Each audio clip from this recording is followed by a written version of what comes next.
Pihak berkuasa pembangunan ekonomi dan pelaburan Sabah sedia telah menyiapkan 9 laporan pelan induk dan kajian kebolehsanaan bagi memandu perancangan dan pelaksanaan rancangan Malaysia ke-13 RMK 13 bagi tempoh 2026 hingga 2030. Ketua Menteri Datuk Seri Panglima Haji G. Noor berkata, pelan ini disediakan bagi meneruskan program dan projek pembangunan tertinggal, termasuk kajian pembangunan ekonomi kawasan sempadan Sabah yang mencadangkan 4 projek pemangkin serta 27 projek cadangan. Kajian pelan induk lembah makanan di pedalaman Sabah turut dilaksana di 5 daerah utama iaitu Keningau, Tambunan, Tenom, Tongot dan Nabawan dengan keluasan 2.3 juta hektar. Beliau berkata demikian ketika mempengerusikan mesyuarat sedia di Menara Kinabalu. Sedia menerima peruntukan 3.7 bilion ringgit daripada Kerajaan Persekutuan sejak penubuhannya bermula RMK 9 sehingga RMK 12. Dalam pada itu, Datuk Haji G memaklumkan hasil projek pembangunan utama yang dilaksana bawah koridor pembangunan Sabah SDC menunjukkan pencapaian membanggakan sedia. Ia berdasarkan laporan pencapaian outcome projek SDC dalam RMK 9 hingga RMK 11.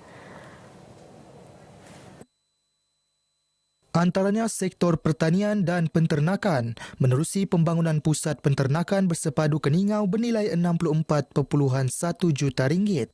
Pusat ini berjaya menghasilkan purata pengeluaran susu harian lebih 7,000 liter sehari atau 2.5 juta liter setahun.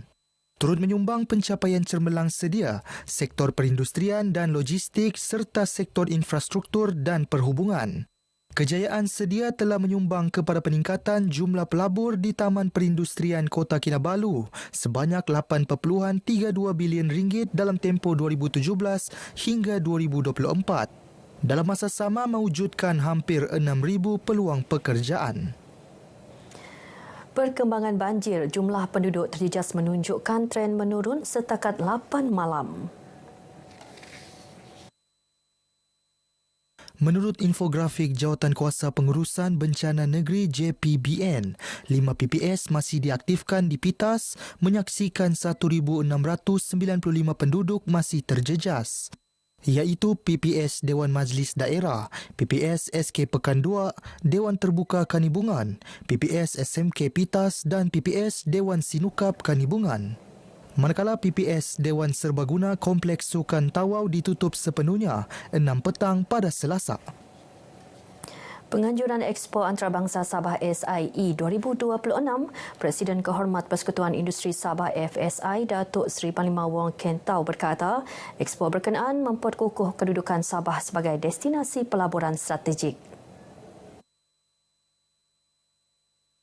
SIE 2026 turut membuka jaringan perniagaan antara pemain industri tempatan dan antarabangsa. Expo akan berlangsung pada 4 hingga 6 September 2026 di SICC Kota Kinabalu menyaksikan lebih 300 gerai pameran terlibat.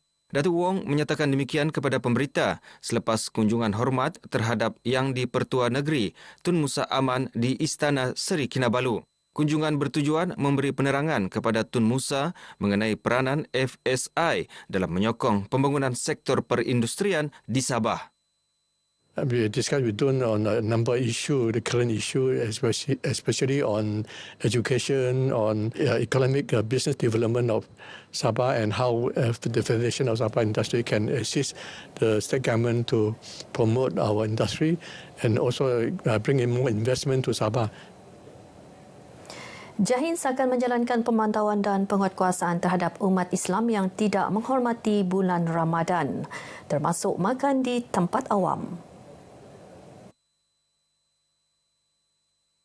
Pengarah Jahins Awang Juri Awang Tahir berkata 33 pejabat Jahins di daerah seluruh negeri akan digerakkan menjalankan operasi pemantauan. Pejabat-pejabat daerah Jahins di seluruh Sabah akan menggerakkan bahagian penguatkuasanya untuk memantau dan seterusnya memastikan bahawa tidak ada umat Islam kita ini tidak menjaga adab ketika dalam bulan Ramadan ini, khususnya makanlah dikaliakan orang ramai. Jadi ini satu image yang perlu kita sama-sama pertahankan akan kesucian bulan Ramadan Al-Mubarak. Beliau menyatakannya di Kota Kinabalu. Sepanjang Ramadan ini, JAHIS merancang pelbagai program dengan kerjasama pelbagai pihak, termasuk menganjurkan majlis berbuka puasa bersama golongan asnaf dan anak yatim serta aktiviti dakwah bersama komuniti. Polis Penampang merampas dadah disyaki syabu seberat 25.7 kg bernilai 1.28 juta ringgit. Rampasan dibuat dalam satu operasi di lobi sebuah kondominium di daerah itu pada Isnin. Ketua Polis Daerah Penampang, Superintendent Sammy Newton berkata, hasil pemeriksaan bahagian siasatan jenayah narkotik daerah menemukan 4 kotak mengandungi 24 paket plastik lut sinar berisi ketulan hablur dadah berkenaan. Kes disiasat mengikut Seksyen 39B Akta Dadah Berbahaya 1952. Siasatan lanjut kini digiat dilaksana bagi mengesan dan menahan individu terlibat serta membongkar rangkaian pengedaran dadah berkenaan. IPD Penampang turut merakamkan penghargaan atas maklumat awam yang membantu kejayaan operasi tersebut selain menggesa orang ramai untuk terus tampil menyalurkan maklumat bagi memastikan daerah ini kekal selamat dan bebas daripada ancaman dadah. Kelestarian bandaraya terus diperkukuh menerusi program KK Clean Up Day 15.0. Itu komitmen Dewan Bandaraya Kota Kinabalu di BKK dalam usaha memastikan ibu negeri sentiasa bersih dan indah. Program ini bukan sekadar aktiviti gotong royong, malah menjadi platform strategik memacu ekonomi kitaran dan pendigitalan perkhidmatan kebersihan.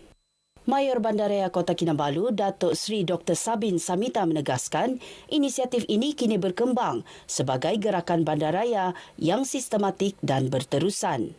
Fokus pembersihan KK Clean Up Day 15.0 kali ini meliputi kawasan pusat bandar, pasar, perairan laut serta Pulau Gaya dan Pulau Sepanggar.